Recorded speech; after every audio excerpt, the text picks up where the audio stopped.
আসসালামু আলাইকুম বন্ধুরা, সুহা কুকিং চ্যানেলে সকলকে স্বাগত জানিয়ে আবার একটা নতুন রেসিপির সঙ্গে হাজির হলাম। আজকে আপনাদের সঙ্গে শেয়ার করব তালের বড়া বা ফুলুরি রেসিপি। কে কী নামে পরিচিত সেটাই একটু কমেন্টের মাধ্যমে জানাবেন। আমাদের এদিকে এগুলোকে তালের ফুলুরি বলে। দেখুন আমার ফুলুরি রেডি। এত সুন্দর খেতে হয়, দেখুন একটা আমি দেখাচ্ছি আপনাদেরকে। দেখুন খুব সুন্দর হয়।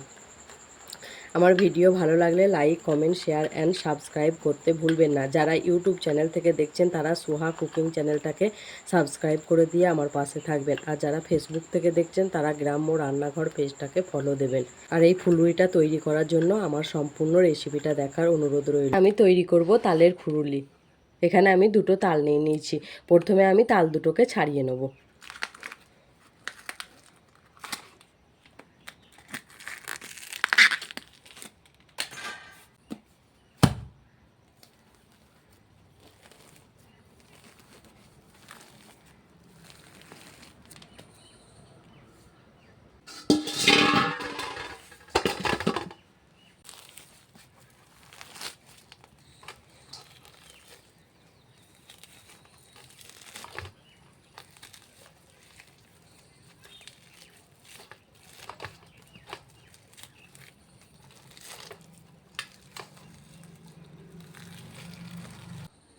আমি প্রত্যেকটা তালের খোলাগুলোকে ছাড়িয়ে নিয়েছি। আমি একটু অল্প পরিমাণে জল মিশাবো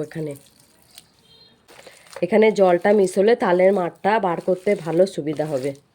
দেখুন জলটা দিয়ে আমি ভালো করে মিশিয়ে নিয়েছি। এইবারে একটা জায়গা নিয়ে নিয়েছি আর একটা আমি ছিদ্রযুক্ত ঝুড়ি নিয়ে নিয়েছি। এর সাহায্যে তালের মাঠটাকে বার করে নেব। আপনারা তো সবাই জানেন তালের ফুলুরি বানাতে, কিন্তু আমি যেইভাবে বানাই সেটাই আপনাদের সঙ্গে শেয়ার করব। এইভাবে একবার বানাবেন। আর তালের সিজনে এই সব পিঠা না বানালে হয়? এই পিঠাগুলো খেতে ভালোও লাগে খুব। আমি এইভাবে তালের মাড়গুলো বার করে নেব। আর এমন ছিদ্রযুক্ত জায়গা নেবেন না, পরে যেন আর এই মাঠটাকে ছাঁকতে না হয়। মাঠটা বার করে আবার ছাঁকা খুবই ঝামেলা, সেই জন্য আমি এইভাবেই করি। দেখুন আমি সব তালের মাড়গুলোকে বার করে নিয়েছি। দেখুন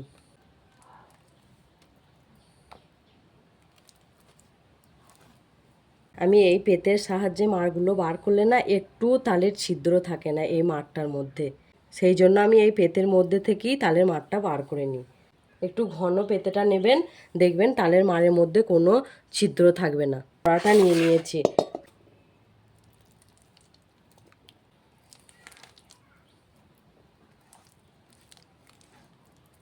তালের মাড়টাকে সব কড়াইয়ের মধ্যে ঢেলে নিয়েছি। এবারে দিয়ে দেবো 1 চামচ লবণ। এবারে দেখুন আমি গ্যাসের মধ্যে তালের মাড়টাকে চাপিয়ে নিয়েছি। তালের মাড়টাকে আমি ভালো করে ফুটিয়ে নেব। তালের মাড়টা দেওয়ার পর বারবার নাড়বেন, নইলে তলায় ধরে যেতে পারে। এখানে আপনারা একটুও জল মিশাবেন না। যত মাঠটা গাঢ় হবে না তত উপকরণগুলো কম লাগবে। এই যে ফুলুরিটা বানাবো আমি, তালের সেন্ট হবে, খেতে ভালো লাগবে। আপনারা তো অনেকেই অনেক রকম পদ্ধতিতে করেন, আমার মতো এই পদ্ধতিতে করবেন। আপনারা এটাকে 4 দিন 5 দিন 6 দিন রেখে খেতে পারবেন। অনেকেই দেখেছি তালের মাড়টা করার পর কাঁচা মাড় দিয়েই ফুলুরিটা তৈরি করে, কিন্তু আমি এইভাবে করি, তাই আজকে আপনাদের সঙ্গে শেয়ার করলাম। আপনারা যদি কাঁচা মাড়ি দিয়ে ফুলুরিটা তৈরি করেন না, কাঁচা কাঁচা গন্ধ বেরোবে, খেতে ভালো লাগবে না। এইভাবে একবার তৈরি করে দেখবেন, খেতে খুবই ভালো লাগবে। আর এই ফুলুরিটা খেতে খুবই সুস্বাদু হয়। দেখুন আমি তালের মাড়টাকে খুব সুন্দরভাবে ফুটিয়ে নিয়েছি। দেখুন এইভাবে ফুটিয়ে নিতে হবে। আর একটা কথা বারবার বলছি, এই মাড়টা দেওয়ার পর বারবার নাড়বেন, নইলে ধরে যেতে পারে। তাহলে চলুন আমি মাড়টা ঠান্ডা হওয়া পর্যন্ত অপেক্ষা করব। আমি মাড়টাকে নেড়ে চেড়ে ঠান্ডা করে নিয়েছি একটু। আমি একটা জায়গা নিয়ে নিয়েছি, জায়গাতে মাড়টা ঢেলে নেবো, তাহলে ফেটাতে সুবিধা হবে।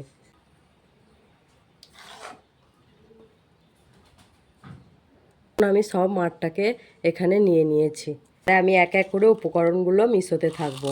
চামচ মৌরি, ছোটো বাটির 1 বাটি ময়দা, এক বাটি সুজি, যে পরিমাণ ময়দা নিয়েছি সেই পরিমাণেই আমি সুজি নিয়েছি। সুজিটাকে একটু মিহি করে গুঁড়িয়ে নিয়েছি। আপনারা সুজির বদলে চালের গুঁড়িও ব্যবহার করতে পারেন এখানে। সুজিটা দিলে ফুলুরিটা একটু মুচমুচে হয়, সেই জন্য আমি ব্যবহার করছি।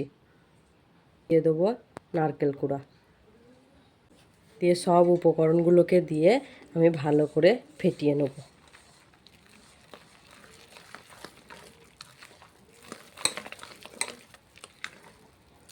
এখনও আমি চিনি দিই, একটু পরে আমি চিনিটা ব্যবহার করছি। আগে এই উপকরণগুলোকে ভালো করে আমি মিশিয়ে নিই।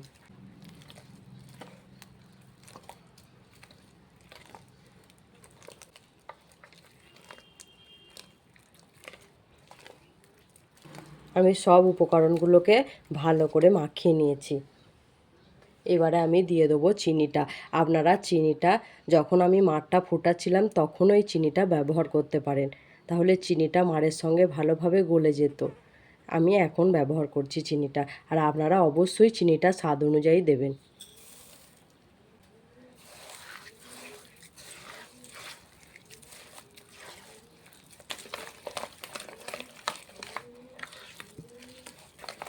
এটা কিন্তু কিছুক্ষণ সময় ধরে ফেটাতে হবে। যত ফেটাবেন তত ফুলুরিটা খেতে মুচমুচে হবে, তত টেস্টি হবে। কিন্তু এখানে আমি সামান্য পরিমাণ লিকুইড দুধ ব্যবহার করব।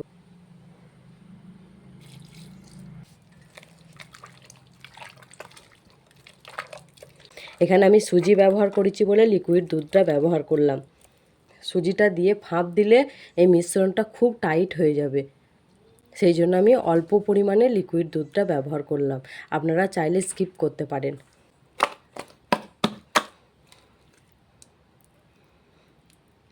দেখুন আমি খুব ভালোভাবে ফেটিয়ে নিয়েছি। এইভাবে আপনারা কিছুক্ষণ সময় ধরে ফেটাবেন। এবারে আমি এটা 30 মিনিটের জন্য রেস্টে রেখে দেবো। আমি 30 মিনিট পরে ফিরে এলাম। আমি আরও কিছুক্ষণ আমি ফেটিয়ে নেবো ভালো করে।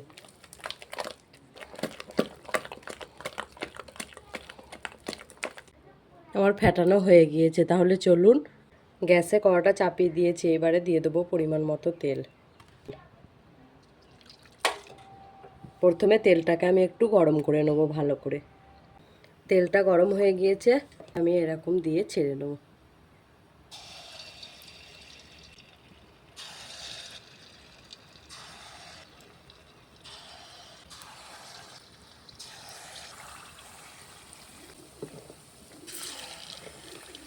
এই ফুলুরিগুলো ভাজার সময় অবশ্যই গ্যাসের ফ্লেমটা মিডিয়াম টু লো ফ্লেমে রাখবেন।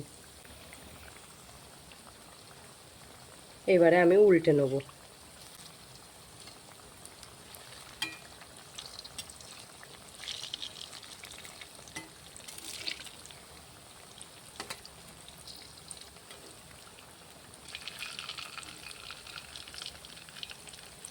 আর কতটা ফুলেছে দেখুন, দেখেই আপনারা বুঝতে পারবেন।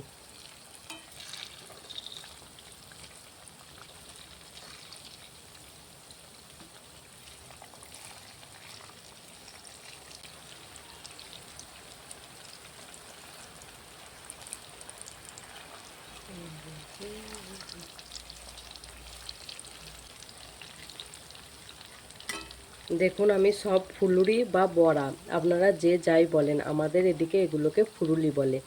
আমি এগুলোকে সব উল্টে নিলাম। একটু লাল পাড়া করে ভেজে নেবেন, তাহলে খেতেও ভালো লাগবে। এপিট ওপিট করে উল্টে পাল্টে ভেজে নেবেন।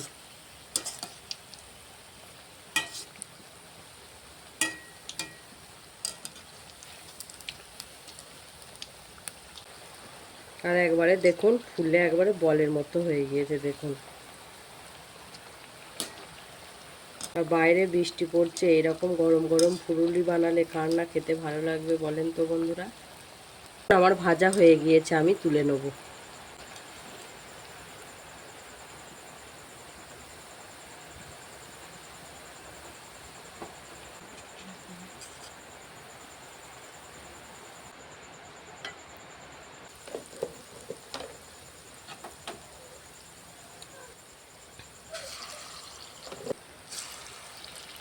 আমি একটু উল্টে নেব।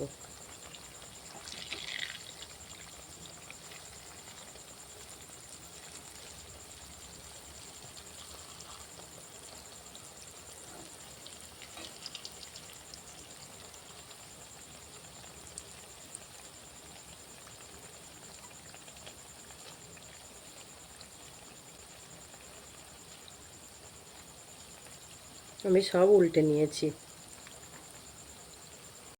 দেখুন আমি সব এপিট ওপিট করে ভেজে নিয়েছি। আমার ভাজা হয়ে গিয়েছে, আমি তুলে নেব। তাহলে চলুন সবই আমি একই প্রসেসে ভেজে নিই, তারপরে আবার আসছি।